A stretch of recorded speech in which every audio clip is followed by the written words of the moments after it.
Before I pray, let me read some promises from the Bible that will give us inspiration as we come to God's throne of grace and say all our petitions. God's promise for healing in Jeremiah 33, verse 6. Nevertheless, I will bring health and healing to it. I will heal my people and will let them enjoy abundant peace and security. And for those who will take board exam, God's promise in James 1:5, it says, if any of you lack wisdom, he should ask God, who gives generously to all without finding fault, and it will be given to you. And for those who have personal concern, God is inviting us in Matthew chapter 11 verses 28 to 30. Come to me, all you who are weary and burdened, and I will give you rest. Take my yoke upon you and learn from me, for I am gentle and humble in heart, and you will find rest for your soul. For my yoke is easy and my burden is light. Let us claim all these promises for us. Now let us pray. Ama naming banal, sumasalangit ka. Sambahin ang pangalan mo. Pinupuri ka po namin sa iyong kagandahang loob, sa iyong pag-iingat sa akin sa bawat oras. Diyos na siyang nagbibigay ng lahat ng aking pangangailangan. Dakila ka, O Diyos. Sa pagkakataong ito, mapagpakumbabang loob na ako'y lumalapit sa inyo, punong-puno ng kasalanan at karumihan. Panginoon, patawarin po ako at linisin sa aking karumihan upang ang aking samot dalangin ay katanggap-tanggap dyan sa inyong kaitaasan. Lord, napakarami po akong dapat ipagpasalamat sa inyo. Salamat sa inyong kagandahang loob, sa mga pagpapalang na tangatanggap ko araw-araw, sa magandang kalusugan na taglay ko ngayon, at sa pagkakataon na mayroong kaming ganitong programa ng prayer marathon na kung saan ang bawat isa ay makapagpailan lang ng panalangin.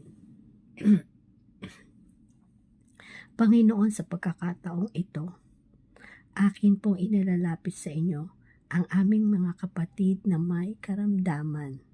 Pabayaan po ninyong aking bigkasin isa-isa ang kanilang pangalan. Dinadalangin po namin ang mga kapatid namin na may cancer.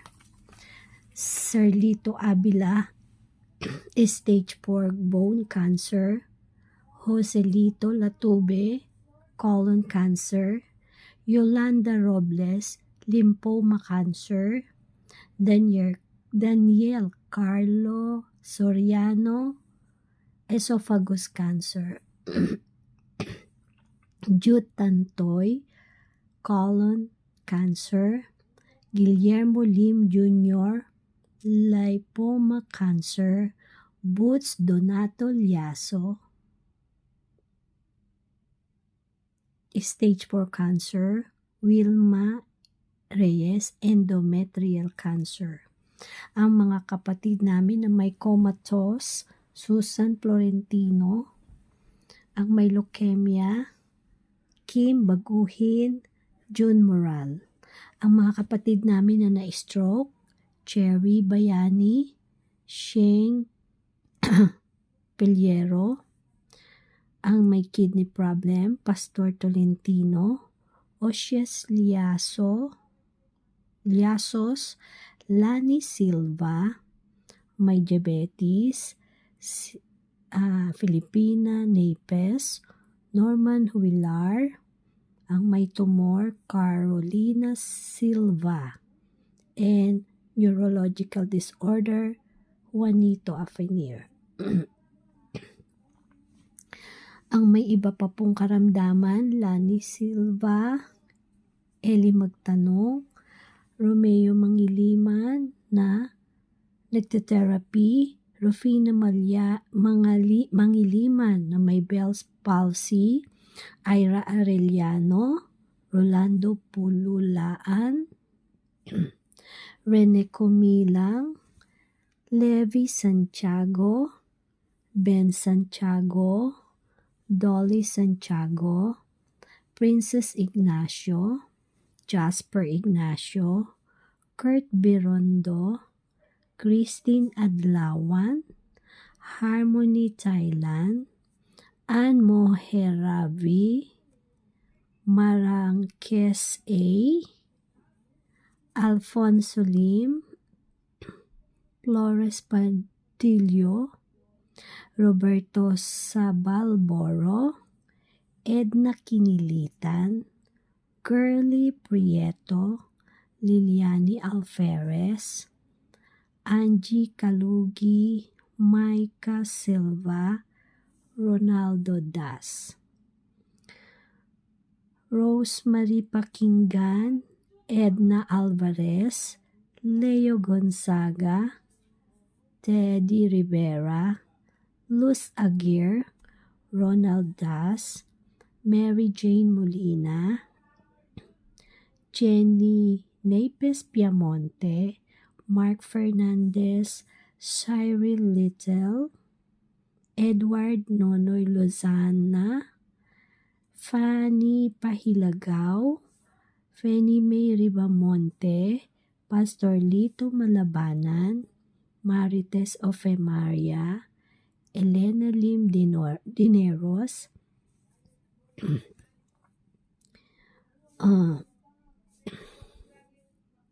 Marites Ofemaria. Ang iba po naming kapatid, si Raisa Zanilyaso, Lope de Vega, pinadalangin din po namin si Pastor Jomel na nakatanggap ng death threat, nawa po'y ingatan siya. Ang pap ko na nakalagay sa PPH compound, Pastor Shamgar Peñaflor na may tawag sa East Visayan Conference, Jenilyn Napes, pagpalain din po Sister Carol Bantolo sa kanyang physical and emotional health, Pastor Wilfred Naaga sa kanyang bagong assignment sa Calbayog Sanitarium and Hospital, ang condo unit po na ibinagbibili, at ang mga kukuha ng exam tulad ni Alpa Kahukom and Allen Kahukom and si Maribet Betitos. Pagpalain din po si Sister Joby Jose sa kanyang pag-aaral, si Brother Jason Napes,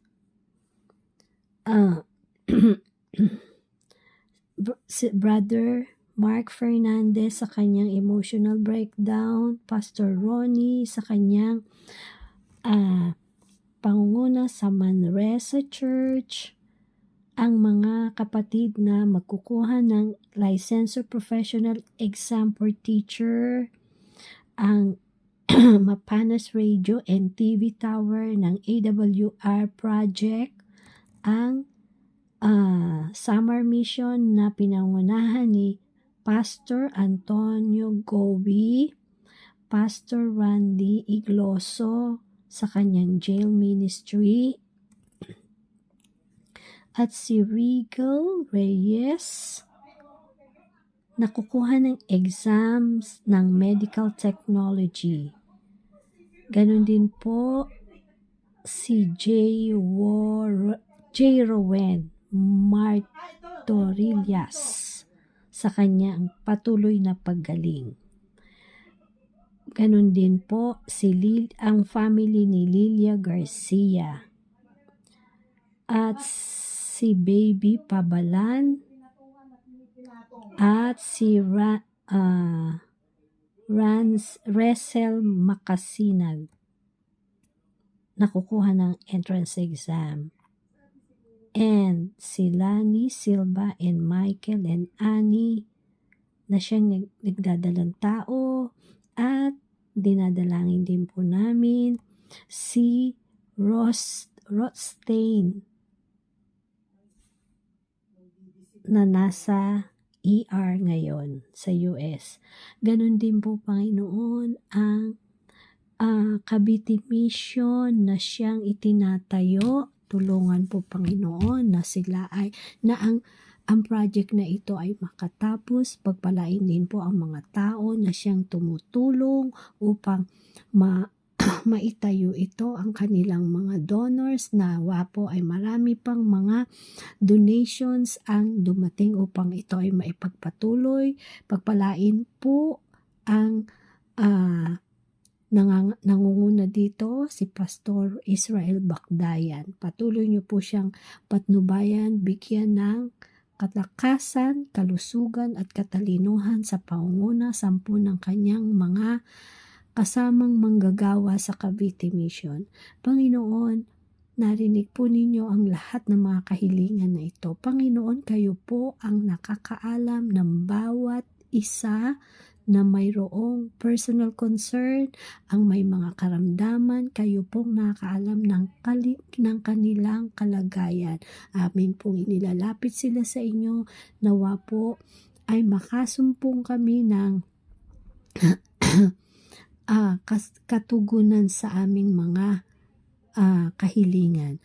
At naniniwala po kami at nananampalataya na ang mga kahilingan ito ay tatanggapin namin sang-ayon sa inyong kalooban. Marami pong salamat sa pagdinig ninyo sa aming panalangin sa pangalan ni Jesus. Amen.